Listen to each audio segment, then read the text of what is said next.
always held outdoors.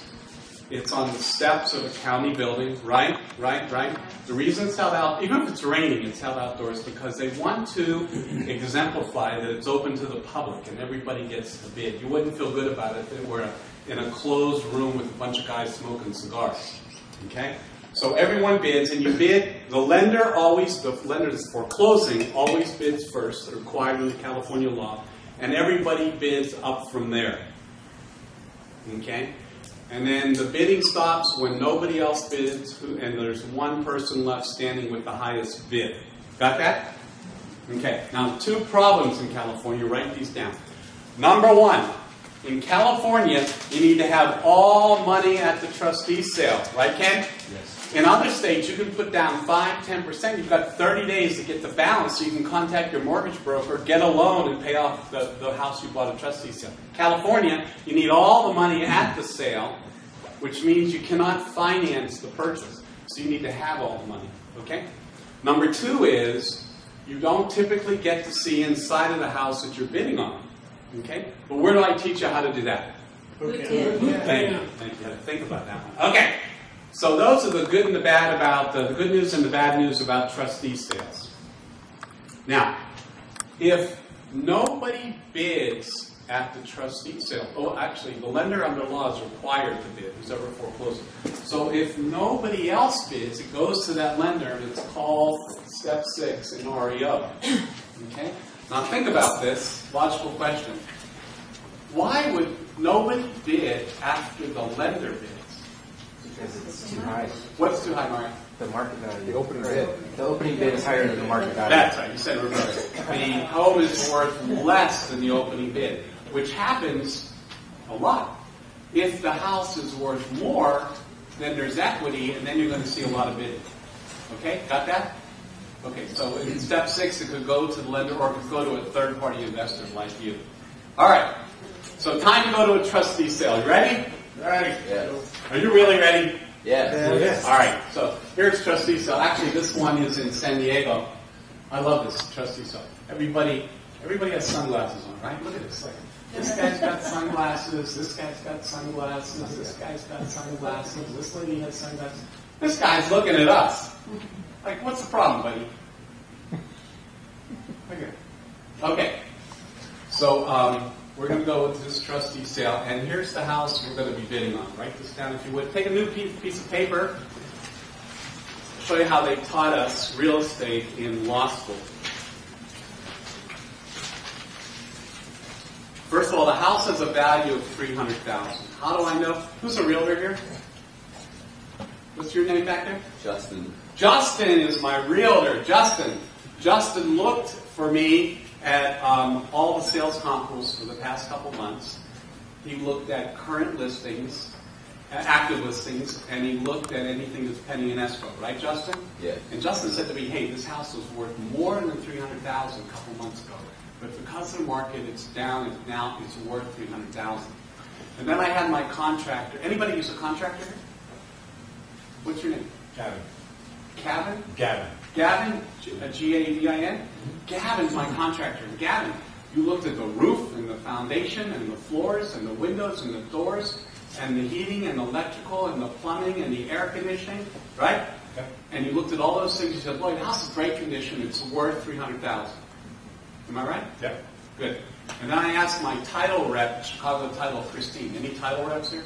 And I asked Christine to check out everything. And I said, particularly look for, write these down, mechanics liens or tax liens. And she came back and said, title's clean, Lloyd, no problems. The house is worth $300,000. So what's it worth? Write it down. You don't have to worry about the value tonight. You guys want some paper for taking notes? He's taking notes for you? Wow, that's a hell of a deal. Okay, house is worth $300,000 now. 2 loans against it. There's a first for $150,000. Yell out a lender. Anybody, yell out a lender. Chase. Chase, good. They love the foreclose. Put them in first position. $150,000. How do we know they're in first position? They're on the first floor. See that? Now there's a second. It's $100,000. It's a home equity line of credit, a HELOC. Okay, give me another lender. Anybody? Wells Fargo. Wells Fargo, good. They like to foreclose too. Put them in second position. How do we know they're in second position? They're on the second floor. What determines in California whether a lender is a senior in the first floor or on the second floor, or the third or fourth floor? Recording date. Recording date. I'd give you another $1 million, but you already got another $1 million as it is. Exactly. You know, other states, not when it's recorded, it's when it's signed or notarized. California is a race state. Whoever runs the county recorder's office and records first is the one that's in first position. In law school, they teach us, you know, if you're dealing with like 14 liens, the building would have 14 floors. So always keep organized by when it's recorded. How much is the homeowner's equity? 50,000. Put up there in the attic. Now you know it's the first thing to go in a stiff wind. You see? Okay, cool. All right. This is the house we're bidding on. Who's the senior lender? How much do they owe? Who's the second lender? Wells. How much do they owe? Which lender's foreclosing? You didn't tell us yet. I told you the first. First is Chase. Chase is foreclosing. Okay? How much is the homeowner's equity? What's the house worth? Everybody stand up. Let's go. Everybody stand up. Let's go. A little bit of applause. Let's listen up here. Okay, here's what we're going to do now. That's it. Stretch. I want everyone to face that direction. When you turn to face that direction, I want you to come up to the person in front of you and give a little quick little massage like this because you're going to hate each other in a minute. Okay, go ahead, Mario. Do that. Go ahead, kid. Do him. Go ahead. Somebody get Linda over there. You guys. Okay, now switch. Go in the other direction. Go. You're going to hate each other in a minute, so do this now.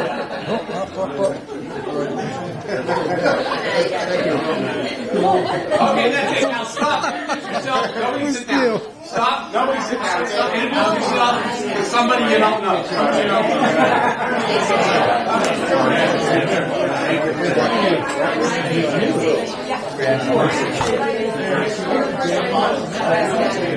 Okay, that's it. Hold on a second. God, Mario's making a date for dinner. I didn't say make a date for dinner. Okay, here we go. A couple of rules here. I want to make sure everybody knows the rules. Rule number one, and nobody sits down at the trustee sale. Right? Okay. Now, the first rule I'm going to give you, I have good news for all of you, and I expect to have some applause. For purposes of bidding on this house tonight, where's that? This house. I'm going to give each of you unlimited money to spend. Standing ovation. That's pretty good. Okay. Rule number two. When you bid, raise your hand and yell out the number because I can't see everybody, all right? So I won't know where the bidding's coming from unless you yell it out and raise your hand simultaneously. When you're through bidding, sit down so we know who's still involved. When you bid in increments, but write this down, between 1,000 and 5,000. Don't bid less than 1,000. We'll be here all night. Don't bid more than 5,000. No one's going to be impressed with how rich you are with my money.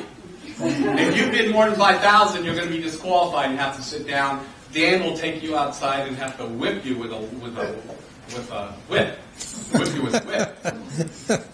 All right. Now, let's see. Everybody write down for a second your reserve price. Put it in writing. I want to be able to see it later. Your reserve price is the most you're going to spend to buy this house tonight. Now, the opening bid's going to be how much? Probably 150, around 150, because there's probably some interest on top of that. The house is worth 300. We want to buy it at a discount. We want to maybe fix it up and flip it. So we want to buy it low, all right? So everybody write a number down. You got a number down? Okay, that number, got everybody ready? Anybody need more time on that? Okay, now, this is great. Who bids first? Chase. Which lender? Chase. Chase, great. Who bids second? No! Wells Fargo doesn't bid second. This is America. I love this. We bid second. Wells Fargo has some things they should have done, and sometimes they take my seminar and learn those things, but all you need to worry about, if it gets to this point, is we don't have to worry about the second lender anymore. I love this stuff. Is this great? Yes. Yeah, we get to bid ahead of them. All right, good. So their opening bid is going to be, and then we get to bid next. All right. So everybody ready to bid? Yes. Are you ready to bid? Yep. Yes. Okay, yes sir is what I want to hear. It's a boot camp. Okay, all right. Opening bid, or ready to bid, opening bid by the lender, Chase, is $150,000. Do I hear more? Oh my God. 151. Chip's got $1,000. My money. Oh, I got 151. 151. 155. 155. 155. 160. 160. 165. 165. 160. 175. 175. 180. 180. 180. Going once, twice. What? 185. 185. 190. 190. 190, 100, cheapskate, 195, 195. 200 for this beautiful home with 3-bedroom, 2-bath, piece of shit inside. 205, got 205, 205, 210, 210, 210, going once, twice, 215, 215, 220, 220, going once, twice, sold, it's only too late. Who got it for 220? Oh my God, Justin, come up here, Justin, give him a round of applause. Right, Justin. Justin, come on up here. Have a seat, give Justin a round of applause. Right. Look at the house you bought.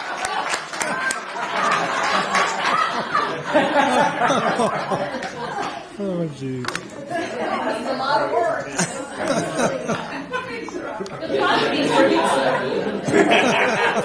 First of all, yeah, all right. Yeah, good. All right. Hey, Captain, what's the story? The address Everybody, hey, you want to be funny? Get your own seminar. This is my seminar. What happened? What went wrong, huh? Dude, look at that. Yeah, see, if you don't look at the house ahead of time, you really make some mistakes sometimes. What I love about this, you see this part here missing? The realtors call that, you know what the realtors call that? Air conditioning. Ooh. Open floor plan. Funny group. Yeah, you're going to have to, Justin, when you redo the bathrooms, you may not want to use Gavin in your contract, by the way. But when you the bathroom, you may want to name it. You may want to actually give it like a name, like Lloyd's bathroom. It's in honor of this. Actually, over here, this is the real house that you bought. Now, this house actually is worth $300,000. Okay, I'm not sure about the pink roof, but I got it in West Hollywood. Now, No comment on that. that works in Santa Barbara. I'm impressed. Oh, by the way, realtors, want to see an open house? That's an open house. And the plumbing works. I used it about an hour ago. Okay, there you go. Congratulations. Now give them a round of applause. Wow, Justin. Okay, now let's look at what happened here. How much did he buy the house for? 220. So let's watch where the money went. Because the purpose of this exercise is for you to be able to deal with homeowners, to explain to them why they don't want to go through this. They want to sell to you. Or why you should buy a trustee sales. Okay, 220. Let's see where the money went. How much goes to the first lender, Chase? 150. So of his money, 150,000 will go to pay off Chase. Everybody clear on that? Yes. How much is left over? 20. Who gets the 70? Second. Wells Fargo? Who says Wells Fargo? Who else could get it? Chase gets it. Who thinks Chase gets it? Homeowner? The county? Why would the county get it? Homeowner?